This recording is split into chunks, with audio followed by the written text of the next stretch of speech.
तीनों एक्यूज्ड ने बॉडी को एक सूटकेस में डाला और एक टैक्सी में रख के बॉडी को निजामुद्दीन रेलवे स्टेशन की तरफ ले गए। गर्लफ्रेंड का मंगेतर, गर्लफ्रेंड की माँ। ये तस्वीर नीरज गुप्ता की है। दिल्ली के आदर्श नगर में रहने वाला वो व्यापारी जिसका बेरहमी से कत्ल कर दिया गया। न सिर्फ कत्ल करने के बाद इसकी लाश के टुकड़े किए गए, फिर तीनों कातिलों ने टुकड़ों को सूटकेस में भरा और सीधा गुजरात पहुंच गए। दिल्ली के मॉडल टाउन में रहने वाले 46 वर्षीय नीरज गुप्ता नाम के कारोबारी की आदर्श नगर पुलिस स्टेशन में उसकी पत्नी ने गुमशुदगी की रिपोर्ट दर्ज कराई। तब पुलिस ने जांच पड़ताल शुरू की तो कहानी के बहुत से राज से पर्दा उठा। जांच पड़ताल में पता चला कि नीरज शादीशुदा होने के बावजूद फैसल नाम की लड़की के साथ रिलेशनशिप में था। फैसल नीरज की कंपनी में काम करती थी। काम के दौरान दोनों के बीच अवैध संबंध बन गए और पिछले 10 सालों से नीरज फैसल के साथ एक्स्ट्रा मैरिटल अफेयर रख रहा था। 14 नवंबर को थाना आदर्श नगर में नीरज गुप्ता नाम के आदमी की एक मिसिंग रिपोर्ट हुई थी, जिसमें कि मिसिंग पर्सन नीरज गुप्ता को ढूंढने का प्रयास किया जा रहा था। 18 नवंबर को नीरज गुप्ता की वाइफ आंचल गुप्ता ने कंप्लेंट दी कि नीरज के लापता होने में फैजल नाम की एक लेडी, जो कि नीरज गुप्ता की ही एम्प्लॉई है, उसका हाथ हो सकता है। इस मामले में 365 आईपीसी में केस रजिस्टर करके इन्वेस्टिगेशन आगे बढ़ाई गई।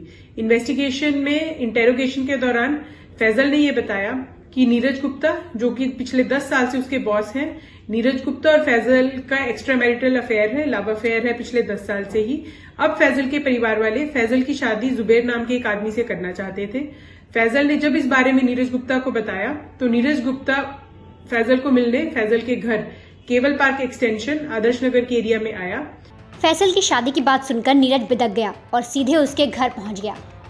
उस वक्त फैसल के घर पर उसकी मां शाहीन और उसका मंगेतर जुबैर मौजूद था। नीरज ने घर पर लड़ाई शुरू कर दी और फैसल को जुबैर से शादी ना करने की वो जिद करने लगा। वहां पे नीरज गुप्ता और फैजल की मां शाहीन नाज और जुबैर, जो कि तीनों एक्यूज्ड हैं, इन तीनों की नीरज गुप्ता से गहमागहमी हुई, जिसमें कि जुबैर ने और इन दोनों फैजल और शाहीन नाज ने मिलकर नीरज गुप्ता पर ईंट और चाकुओं से अटैक कर दिया, जिससे कि उसकी मौत हो गई। झगड़ा इस कदर बढ़ा कि गुस्से में नीरज ने अपनी प्रेमिका फैसल को धक्का दे दिया। इस बात पर जुबैर आग बबूला हो गया और उसने नीरज के सिर पर ईंट से हमला कर दिया। उसके बाद नीरज के पेट पर चाकुओं से ताबड़तोड़ वार किए गए। जब उसकी सांसें थम गई तब इन लोगों ने उसका गला काट दिया। नीरज की हत्या के बाद तीनों ने उसके शव को ठिकाने लगाने की योजना बनाई। शाहीन नाज ने मिलकर नीरज गुप्ता पर ईंट और चाकुओं से अटैक कर दिया, जिससे कि उसकी मौत हो गई।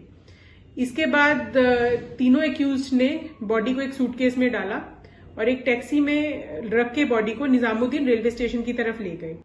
तीनों ने नीरज की बॉडी के टुकड़े कर उसे सूटकेस में डाला और ओला कैब से निजामुद्दीन रेलवे स्टेशन ले गए। जुबैर ट्रेन में पेंट्री का काम करता था, लिहाजा उसने आसानी से नीरज के शव को राजधानी ट्रेन से ले जाकर उसे दिल्ली गोवा के बीच भरूच में फेंक दिया। पुलिस को जांच पड़ताल में नीरज की गाड़ी भी फैसल के घर मिली और हत्या में प्रयुक्त चाकू, ईंट भी बरामद कर ली है, लेकिन नीरज के शव को अभी तक पुलिस ढूंढ नहीं पाई है।